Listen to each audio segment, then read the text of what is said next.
So like even back then, like there were tournaments that were big, but I feel like Evo this last year was like the really big one where it was like we have how many thousand people, and like going out to SmashCon was fun, and SmashCon was a really big tournament, but like looking into it, and I was like, man, they only have 1,200 people. That's like, you know, that's big, but it's not amazing.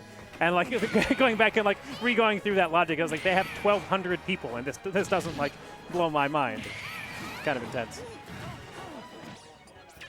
I couldn't even imagine like being in a room full of that many competitors, right? Spectators, definitely, but like competitors. Competitors, right. Because you think about like Evo, one of those brackets, right? Like just one of those games had as many attendees as all of the competitors from all 4 of the games at Super Smash Bros. Yeah.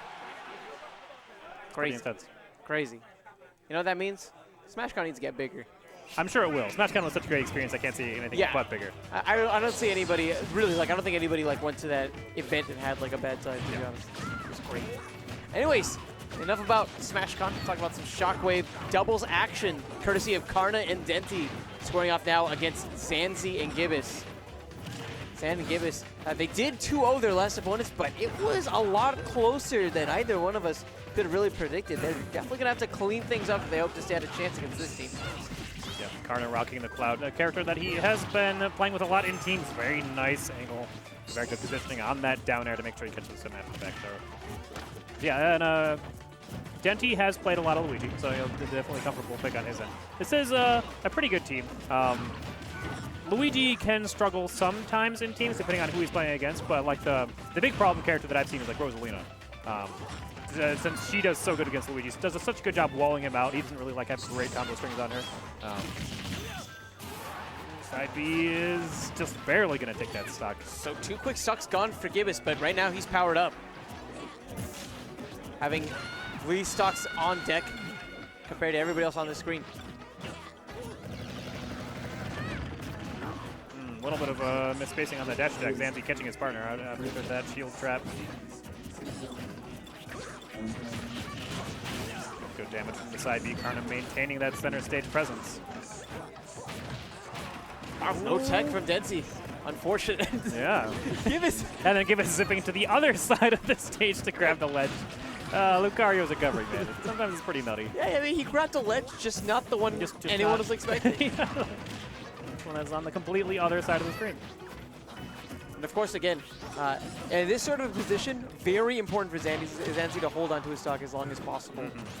We want to make sure that for the comeback to happen, that Gibus is as charged up as possible. So charged up, in fact, that he ends up killing his own teammate. Yeah, nice. Definitely not a shotgun surgeon, taking everything out. Okay. Looking to get some more damage and does have that on deck now, so if he does manage to catch Gibus with that side B or neutral B even at this percent. Scary positioning. The friendly fire that we're seeing from Gibus, it's got to stop. Yeah, lots of friendly fire from Red in general. It's percent, it's stocks, definitely hurts their cases. But still, last stocks all around, but now Gibus out of the picture entirely. Yeah, amazing coverage with that up smash from Denti. Make sure he gets the reverse yellow rush in that charge, so he's covering all of that space in that roll. This is a tall order. Yep, that is going to be it. That is actually kind of a tricky setup to land with the finishing touch, because the angle that your opponent gets sent at, depending on how the DI from the back throw on Luigi, can be pretty hard to catch. So in that position, Xanzy was DIing up and in, so he went almost at like a 45-degree angle. But if you DI down and out, it's like close to a straight line. So a lot of times you kind of have to guess ahead of time where you think your opponent's going to DI to try and put the finishing touch there, because you can't really react.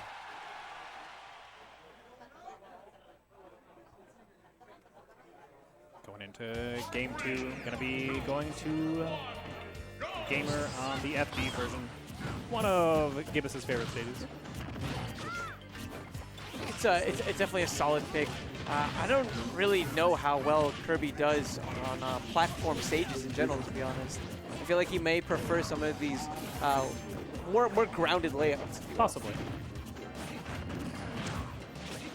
Xanzy setting up the hammer charge, but Denti not having any of that.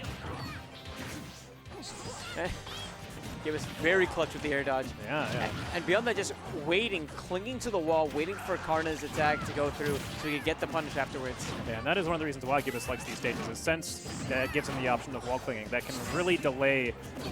Might be a little bit too short there.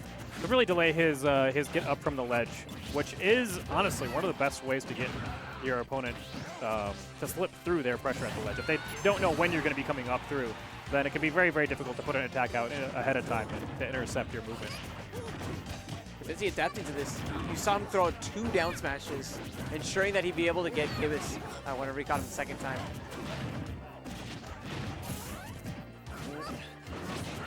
Very clutch shield. Karna, he finds the opportunity to get the up air.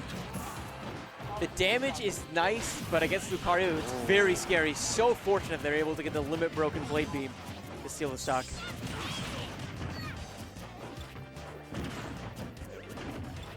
As long as Karna and Denti can hold on to these stocks, they do have the lead at the moment. F Smash will take it, though. Stock count back to even. Damage percent's about even, too, overall. Yeah, I didn't even realize that Denti was actually at 1. Yeah. How on earth did that happen? Yeah, he got caught by at 90 or 100 by the F Smash there at the ledge, so we lost that stock pretty fast. I didn't see what happened in the first one. But since he is, Luigi is generally the aggressive character in a team comp. Since he does so much damage, and he gets kills just like that, that hurt super, super bad. So more often than not, you might see the Luigi, ooh, shield break, but Karna is going to be there to stop anything too terrible from happening. That's fortunate. He didn't even actually get his hands onto Denti, but at the end, because his presence was there, they only had to settle for the down smash. Right, yeah. Down smash isn't bad damage, but definitely not the worst thing you can get. Definitely a really good pickup there that we're seeing from Denti. Holding on that stock onto Gibus, resetting the aura and making it that much more difficult to take these stocks away. Karna looking for possible damage extensions off of Luigi down there, but it gets screwed up by his opponent's teammate. Oh, the back air, though. Very fortunate timing. How do you feel about Lucario in the 2v1? I feel like he's pretty good just because of the fact that it can be pretty difficult to kill Lucario, at least whenever you don't land spikes like that. And of course, that rage is going to chew through stocks real quick. So he's a pretty good character for the 1v2. And the longer that you can't deal with the problem, the more that rage stacks up. Yeah, I feel like it's not too terribly hard to put Lucario off center and neutral. But again, another great up smash. Yeah, his coverage with the up smash in that game was pristine. Very good, yes. Just covering rolls, covering landings. Yeah. And that's one of Luigi's best tools, especially in teams. That up smash is humongous, and it kills real good. You gotta hit me with that one more time. Just. I'm seeing you on stream right now. With Yeah. That's what mentally I'm doing. I'm drawing on the screen with my pen. If any of you guys haven't seen that, any of my analysis vids, which I actually just did one yesterday over Rio versus Abadango. I really wanted to ask you about that analysis in particular. We talked about it a little bit on our layover from hell. Right. Yes. the overnight at Atlanta. Atlanta's a great place. The airport in Atlanta, not so great. Would not so recommend. Much. Well, yeah. 1 out of 10 stars for housing. Yeah, I agree. Those chairs were maybe a 2. Maybe it might not have been the absolute they had worst. Wi-Fi. They did have Wi-Fi, which is nice. And it was free. And it was free. So I can't give it a 1 star. Right. Yeah. And they had bathrooms and water fountains. So it wasn't the absolute worst. It could have been hardwood floor and then literally just boxed into a room. So it could technically have been worse, but it would not recommend. Wouldn't recommend it. Chair's just not comfy. No. When you did your analysis on Rio against Abadango, why don't you explain a little bit on what makes him so good as a Roy, that in your eyes makes him maybe the best Roy right now? Well, one of the big things is his use of Nair 1 as Roy.